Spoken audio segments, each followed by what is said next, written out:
generasi yang tidak tidak boleh berhenti di sini.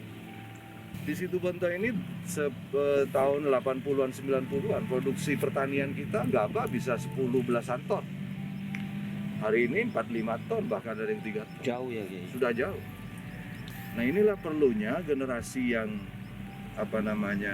milenial yang secara umum lebih terbuka, lebih berwawasan, lebih berpendidikan, dan memungkinkan untuk inovasi-inovasi. Kalau boleh dibilang itu revolusi, memang harus revolusi. Karena pengolahan yang selama ini sudah dilakukan sudah tidak bisa memaksimalkan lagi. Nambah, katanya Pak Wapub, nambah pupuk terus menerus. Sehingga pemerintah makin hari makin terus mengucurkan bantuan apa, tapi produksi makin turun.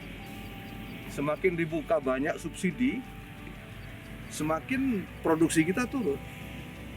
Nah, inilah kehadiran anak-anak muda, kehadiran milenial untuk berinovasi, untuk membuat tujuannya itu supaya HPP rendah.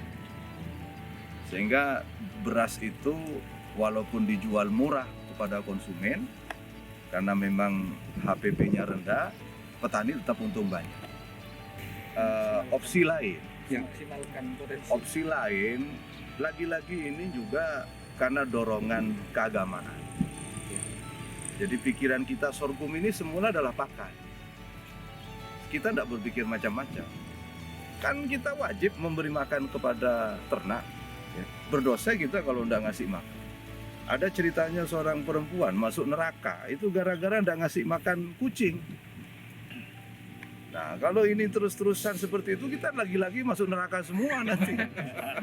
Jadi kewajiban bersama. Jadi ini persoalannya adalah persoalan sangat-sangat agamis. Ya. Sangat agamis. Makanya kemudian sorghum ini menjadi opsi untuk ternak kita. Tapi bahwa kemudian di dalam sorghum itu ada banyak potensi, kenapa tidak kalau kita manfaatkan? Ya, sebenarnya ini sudah kita lakukan sejak 2-3 tahun yang lalu. Diskusi-diskusi sorghum ini sudah 2-3 tahun yang lalu. Cuma memang persoalan untuk mendapatkan bibit yang sangat sulit, dan baru kita dapat beberapa bulan yang lalu. Ya, alhamdulillah sudah bisa ini.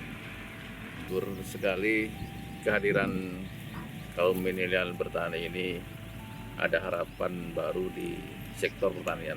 Saya selaku petani, juga selaku wakil bupati, menyiapkan beberapa lahan, titik lahan yang disiapkan untuk para milenial yang ingin bertani. Gratis, silahkan dikelola, nanti hasilnya diambil, monggo didasarkan di mana, tapi kuncinya satu, harus mengikuti prosedur dan SOP yang sudah diberikan. Jangan sampai begitu kita kasih lahan, nanti ada beberapa titik lahan yang diserahkan kepada kaum milenial Situbondo. Itulah harapan-harapan supaya mereka juga bisa semangat. Karena bagaimanapun juga tidak semua milenial punya tanah. Sehingga kita memberikan fasilitas itu, silahkan dikelola dengan baik. Yang panen sekarang ini ditanam 3 bulan lalu. Semangatnya itu luar biasa. Saya melihat sendiri waktu mulai menggarap, mereka itu tanpa kenal lelah sudah bekerja dengan bagus. Dan hasilnya sekarang silahkan dinikmati. Kami juga nyiapin lahannya, silahkan dinikmati. Dan itu adalah bentuk suatu penghasilan nantinya bagi mereka-mereka yang katakanlah tanda petik mengharap pekerjaan formal. Saya harap kaum milenial Situbondo itu tidak terpaku pada pekerjaan yang dalam artian yang istilahnya formal. Pertanian ini adalah pekerjaan juga, menghasilkan juga, dan insya Allah hasilnya lebih daripada yang formal. Itu yang kadang-kadang terpikir di milenial, saya kalau tidak kerja di kantoran tidak bekerja, padahal di pertanian ini adalah bekerja dan hasilnya juga luar biasa. Harapkan kabupaten kita mengajak semua milenial itu bisa terjun lah, terutama yang sekolah-sekolah pertanian yang harapannya itu kerja kantoran, ayo kita garap pertanian ini secara bersama-sama. Karena bertani pekerjaan mulia ya. Wah, sangat. Sangat mulia kata orang. Sangat mulia. Ini sudah Saya tumbuh dijelaskan dari sebelumnya petani. itu sudah. Kalau tidak bertani berdosa itu. Oh, iya. Siap. Terima kasih. Siap.